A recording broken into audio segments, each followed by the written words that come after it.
We are live. Good afternoon. I would like to begin by welcoming those members of the public and press who have joined us today at Fenland District Council here in March. Can I ask, though, that everyone present turns their mobile phones to silent or vibrate whilst the meeting is taking place. There are no fire drills scheduled for today, so if the alarm sounds, I will adjourn this meeting and we will all move to the nearest exit. Thank you. Would, first of all, Democratic Services Officer report any apologies for absence? Thank you, Mayor. Apologies received from Councillor Lucy Nettinger, substituted by Councillor Edna Murphy, and from Councillor Anna Smith, substituted by Councillor Simon Smith. So obviously, thank you again to Councillor Murphy and Councillor Smith for stepping into the breach, and thank you, Councillor Sainsbury, for just making sure you're here. So thank you. Now, does any of the members present wish to declare a disclosable pecuniary interest or non-statutory disclosable interest in any items being considered today? Okay, just to remind those who are present, declarations of interest can also be made at any point during the meeting. Item number 3 are announcements from the Chair, myself as Mayor, and today I'm not going to make any announcements. So it allows me to move on to my lucky number, which is 4, and that's the approval of the minutes of the meeting on the 26th of July. Just to say, I have quickly had a look at through these. I was certainly happy to see the mentions around the various human resources policies, the trades unions report, and it was just really as a note that obviously I was particularly pleased at the work we've done around the trades union work, but I think there's a little bit more that we need to do with the combined authority to not only make sure that our organisation recognises the importance of that, but also to make sure that the wider world of Cambridge and Peterborough realises that trade unions have recognition within our organisation. And it's a kind of a note to myself as senior officer, that's a comms thing that we need to kind of finish off in the near future. I will sign those now as a representation.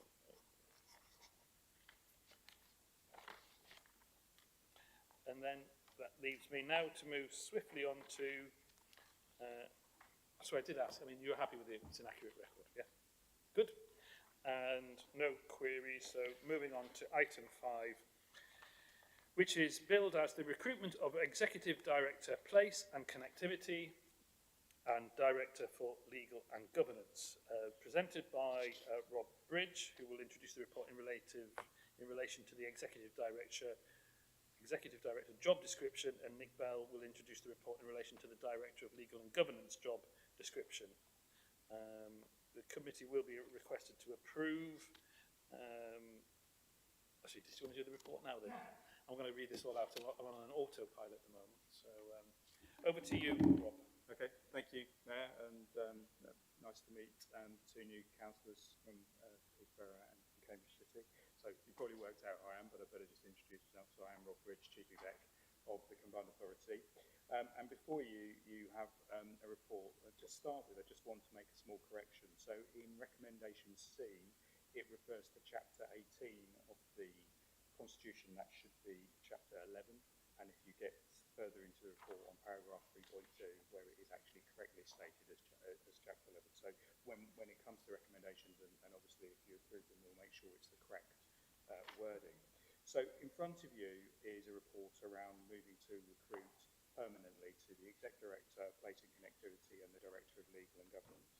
And as you know, in September 2022, Gordon Mitchell, as the interim Chief Exec, put in a new structure which led to a series of recruitment which both brought Nick and I into the organisation. But during that time, we had an interim Exec Director in Place and Connectivity, and we've also had an interim monitoring officer in place for a period of time. And as you know, as part of the improvement programme and what we need to do to ensure that we are a stable organisation, we need to move to as many, if not, if at all permanent appointments, and certainly I think in senior roles, and they're key and important senior roles. But I think it's given me time after 4 months of being involved just to check and see how the structure is working. And on discussions with the senior team and also with the Mayor. I think it's the right time now to look to recruit to these two key roles. So the two job descriptions are set out within the papers, and from a place and connectivity point of view, which I will talk about, and I'll allow Nick to come in and talk about the Director of Legal and Governance. I think this role is really important in terms of working with our partners in terms of the key elements of digital connectivity, strategic planning and housing, but also that really important aspect of transport. And as the Transport Authority, making sure that we are taking forward the opportunities that are before us, the chance around bus reforms, and someone who can help shape that with the rest of the team, with the partners, and with all of the various stakeholders across the whole of Cambridgeshire and Peterborough. I wasn't going to go through the whole job description. It is, set out in quite a wide range of responsibilities. That Exec Director will sit on the corporate management team along with other colleagues. I'll pause there and let Nick talk about the Director of Legal and Governance, and then just perhaps sum up before any questions.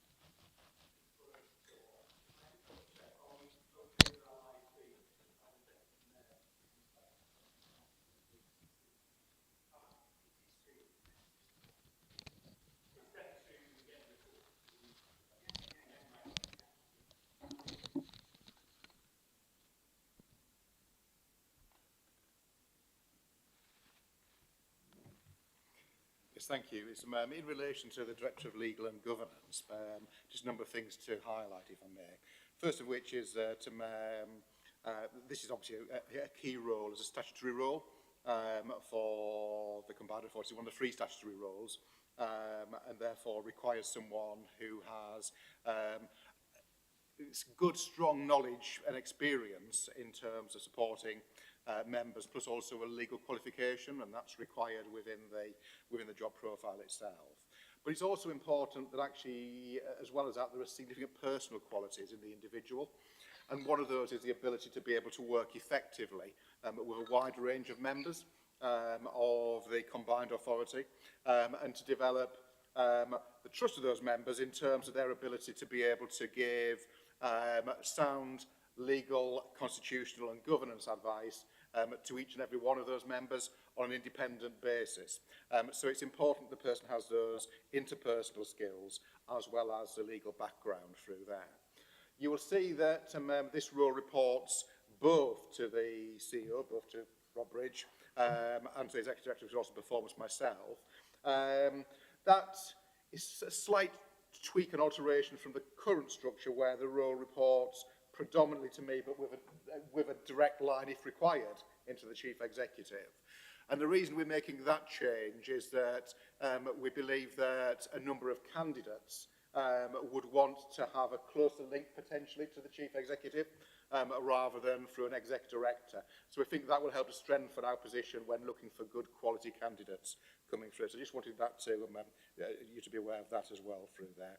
And obviously another key thing that we'll focus on is someone who has good, strong managerial skills, because there's a reasonable sized team within that area now of qualified lawyers, of governance professionals and of procurement professionals as well. So they're probably the key things I just want to highlight at the moment, but I do think those interpersonal skills are as important as the professional skills. Thank you. Thank you, Nick. I think it's important to say in both the roles, but the wider organisation, the cultural fit for what I'm looking for, but I know all of you will be looking for, is really crucial.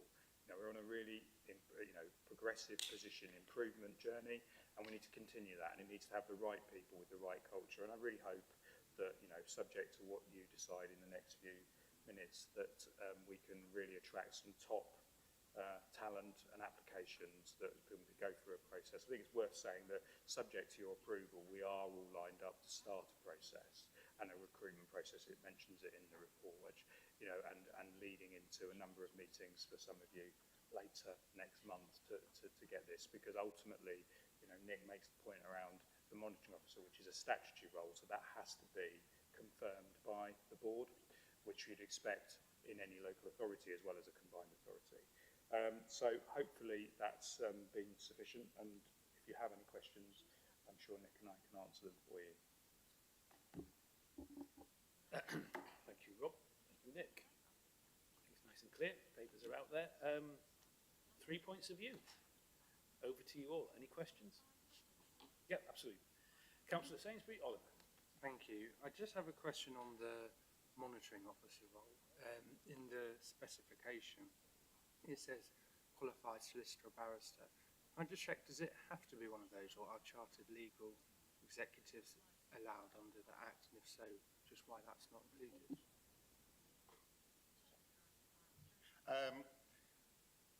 Under the law, it doesn't have to be a fully qualified solicitor or barrister, and indeed in occasional circumstances in other local authorities, non-qualified people have undertaken those roles. However, it's now considered best practice for monitoring officers across the UK to come from a fully qualified legal background, either a solicitor or barrister, which is why we've included in there, hoping to be able to attract those individuals, because particularly I think probably over the last 5 or 10 years, the law has become more complex. The monitoring officer is required to advise, and therefore having someone who is fully qualified is now considered to be generally better than having someone who may be part qualified. Do you want to come back on that, Tom?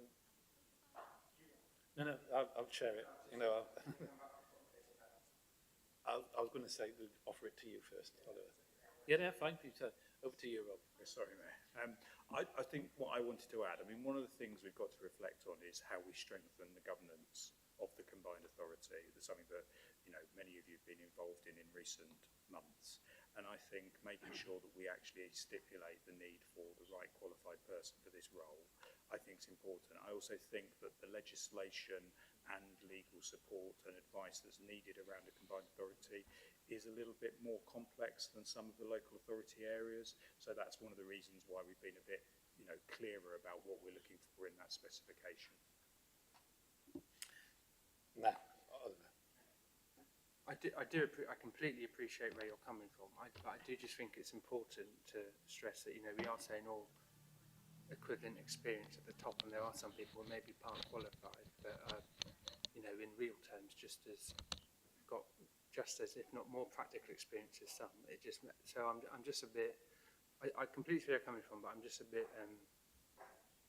uneasy is the wrong word, but I just feel like would we potentially be stopping applicants from some people who are just as qualified with the practical experience? Yes, Nick, if you want to come back on that. Thank you. I mean, depending on the view of the committee, of course, we could change that from an essential to a desirable, which is probably going to be in a similar position whereby effectively we will still get lots, and the vast majority of the people will have that legal experience. I think the issue for me is that the individual will also have to lead a team of lawyers, and leading a team of lawyers without necessarily having that knowledge could be, I think, difficult. I think my professional advice would be to retain it in there as essential, but if the committee wishes, then we can certainly look to potentially have that as a desirable rather than essential. I appreciate it's an officer offer, but I maybe can come to my other fellow attendees here. If anybody wants to make a comment about that, and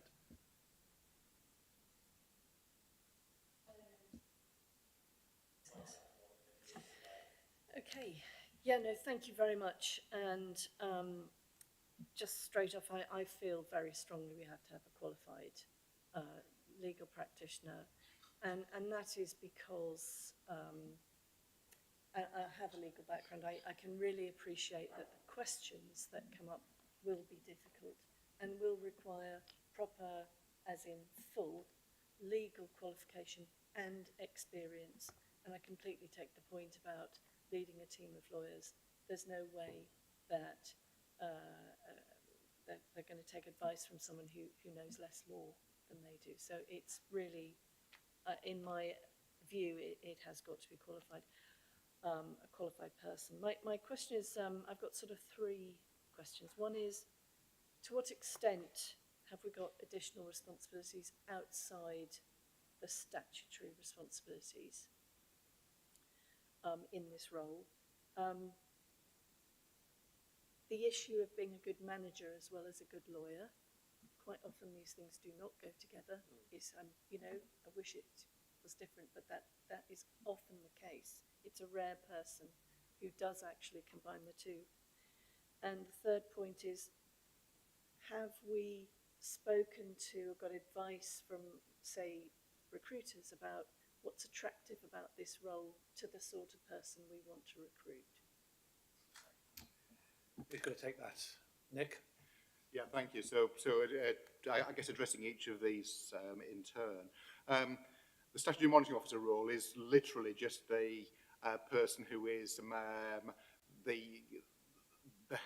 effectively controls the constitution and makes sure that the authority always takes decisions that are lawful and in line with statute. So beyond that, there are quite a lot of additional responsibilities that this post holder has, particularly building on procurement, which is a key area and is now, of course, a growing area following the decisions that have been taken by the Combined Authority Board over the last few months.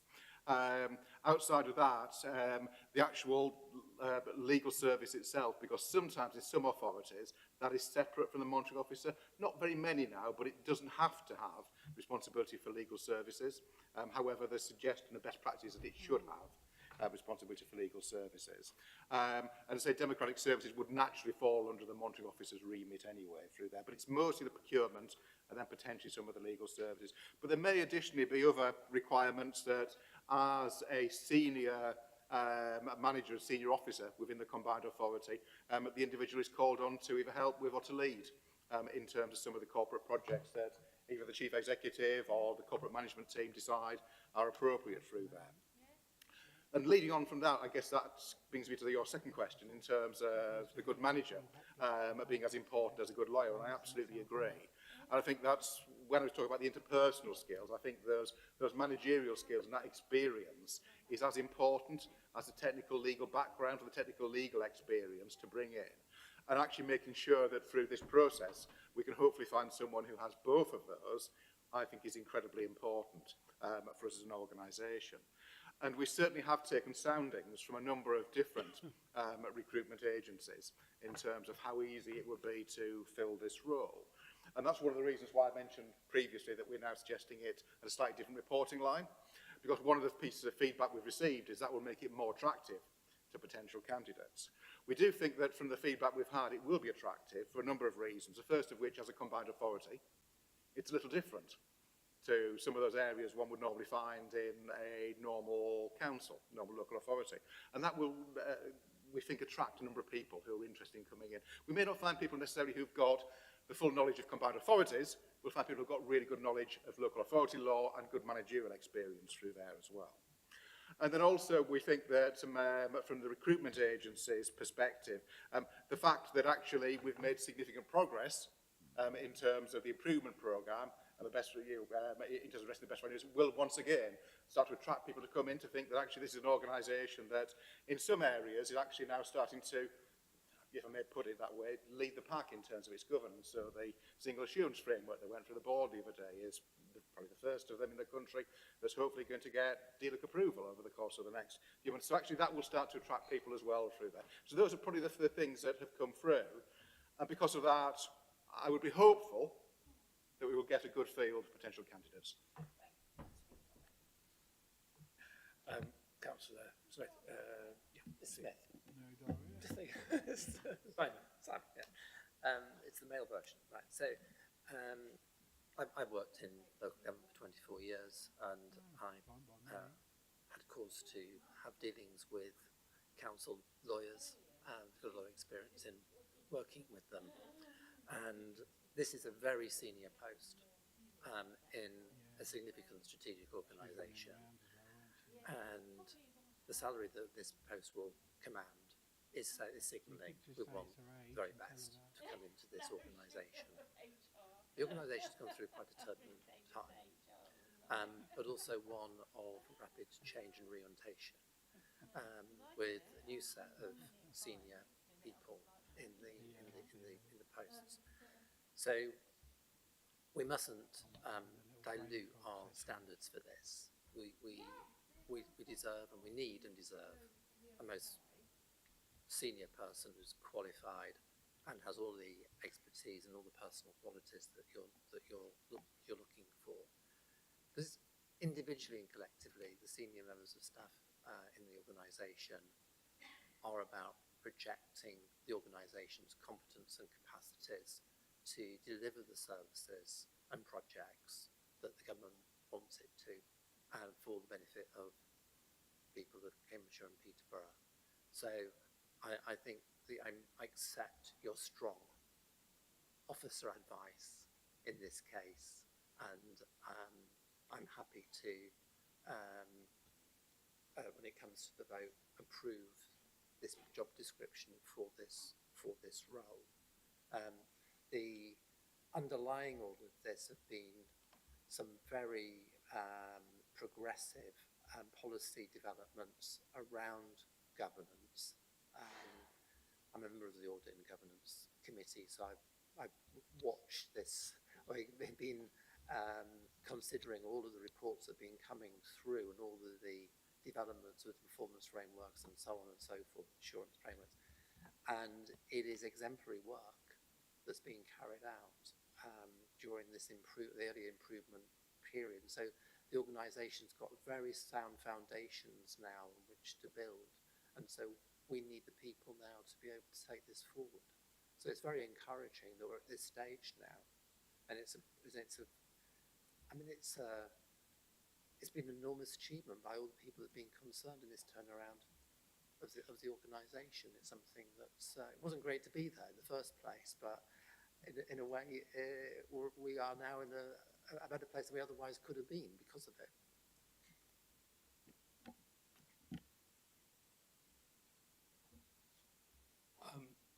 Well, do you want to come back? Yeah, sorry. I just wanted to clarify something. I'm not for 1 minute proposing we take away the essential criteria, because I think it is essential. All I would say is, I note what Councillor Murphy said, I come from a legal background as well, and there are some people who are qualified as a chartered legal executive lawyer, because we're using the term lawyer, a chartered legal executive lawyer is a lawyer, just like a solicitor is a lawyer. You know what I mean? There's two different things between a solicitor and a chartered legal executive, but if you're a chartered legal executive lawyer, you're a lawyer. And what I'm trying to say is that it's still a qualification, a different route to qualifying, not a solicitor, but it is still a lawyer. That's all I'm trying to get across. Over to you, Nick. Thank you. I'm not 100% knowledgeable in terms of the detailed issues around the qualifications, but I would hope that qualified solicitor, if we have someone who's qualified through experience and that is recognised by the Solicitors Regulation Authority, and that would be encapsulated within this knowledge and experience. If that's helpful.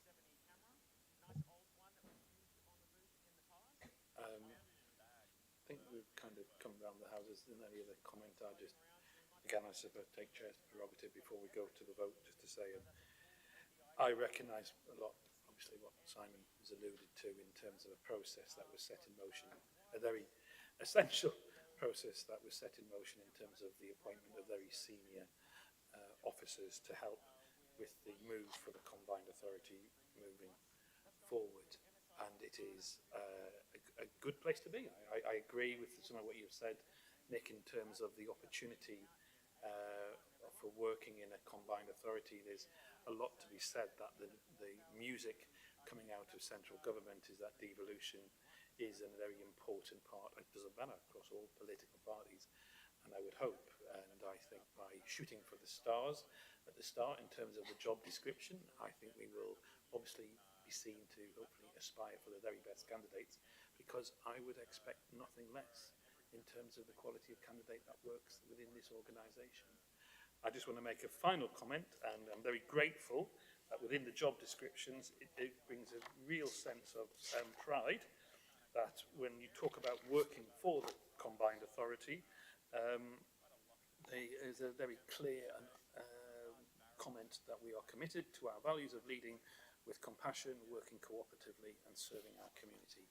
That golden thread in terms of a value, that golden thread is summarised by the 3 C's, I think is important, and I'm very pleased that it's acknowledged in terms of the way we will be looking to recruit officers of such high calibre.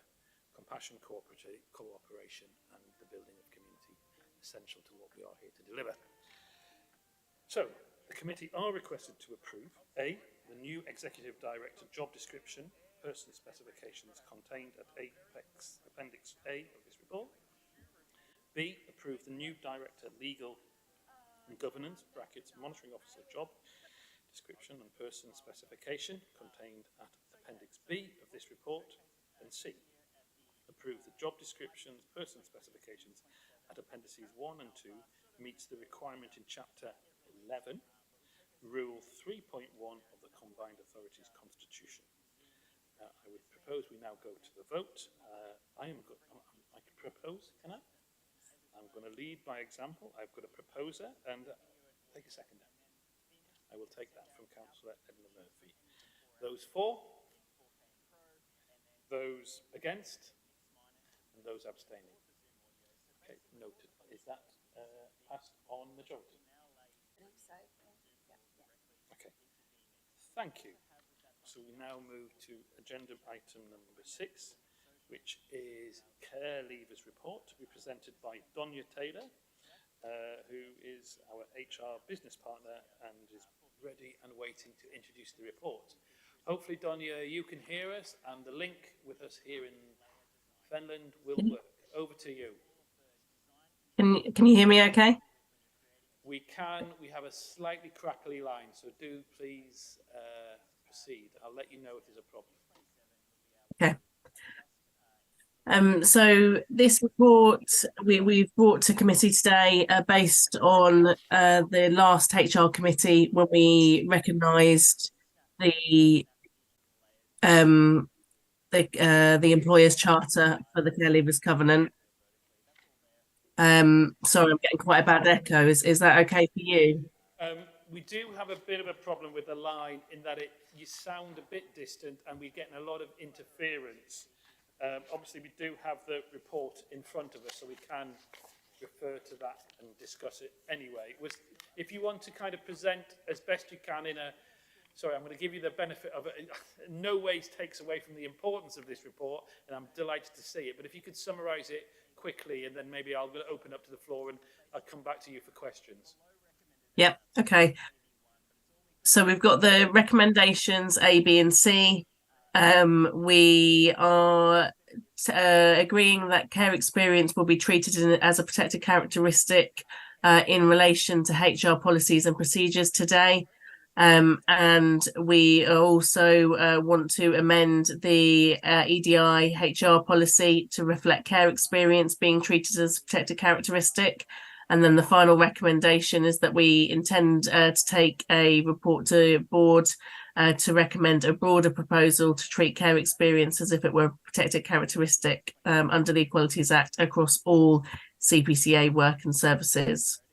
There's a couple of things to highlight. So we're hoping to raise awareness internally of care leavers. We are also hoping that the broader piece of work will be able to work with our colleagues in constituent councils to see how we can raise awareness of our initiatives and work in partnership to maximise opportunities. And we are also hoping to have an executive sponsor so that the HR team can report to on this piece of work and also work with other representatives from across the combined authority.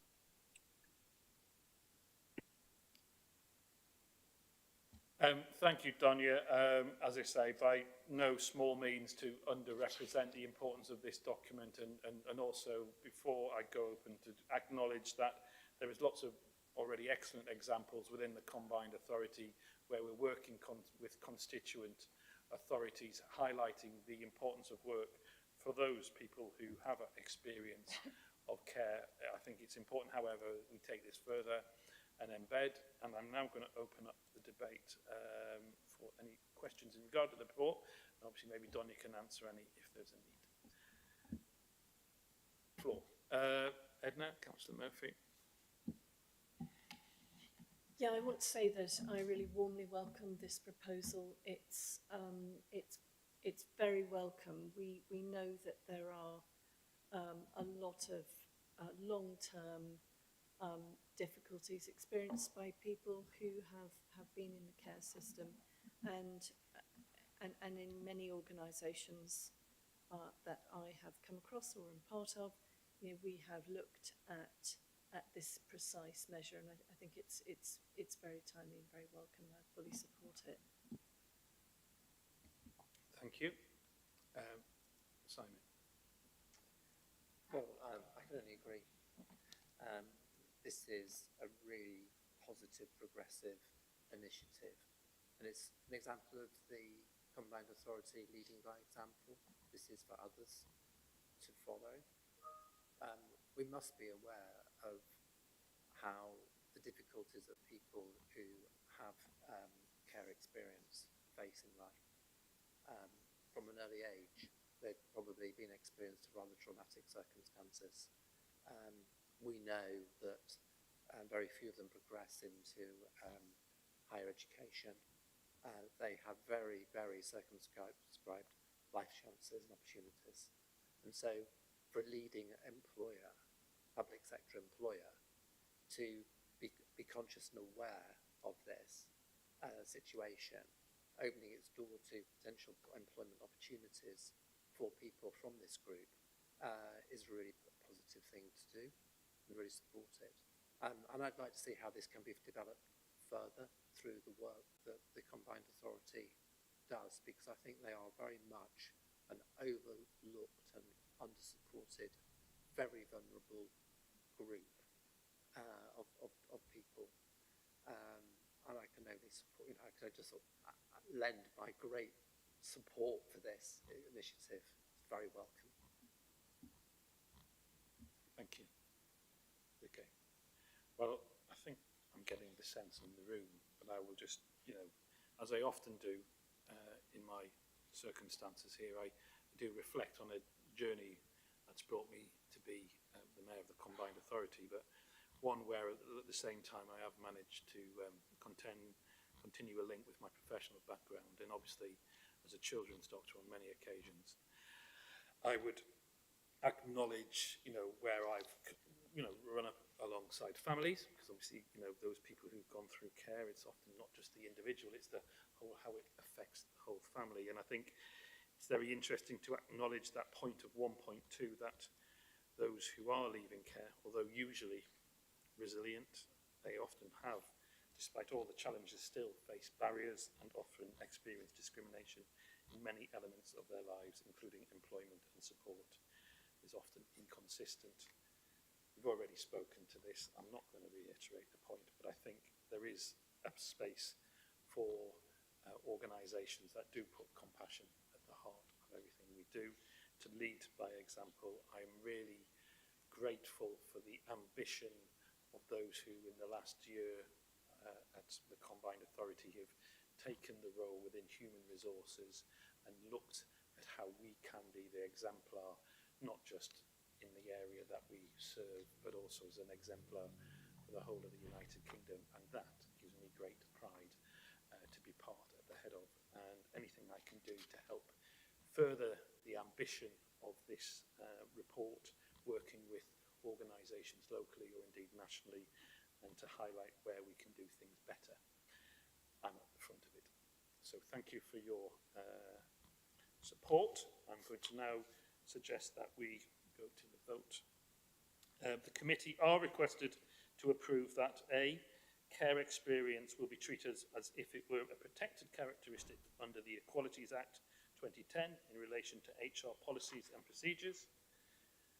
B, approve the amendment of the Combined Authority's Equality, Diversity and Inclusion HR policy to reflect care experience being treated as if it were a protected characteristic. And C, note that officers will take a report to the CPCA board in November to recommend a broader proposal to treat care experience as if it were a protected characteristic under the Equalities Act 2010 across all Combined Authority work and services, and that report will include an action plan of activities. For this, I need a proposer, and I will take Councillor Smith, and a seconder, Councillor Murphy. Those in favour? Those against? We have unanimous. So thank you all for your input. We move on to item 7, which is almost at the end of the meeting. The date of the next meeting planned for the 10th of November at 11 a.m. at home base, Huntingdon District Council, and that meeting will be to shortlist the candidates for the roles of Executive Director and Director of Legal and Governance.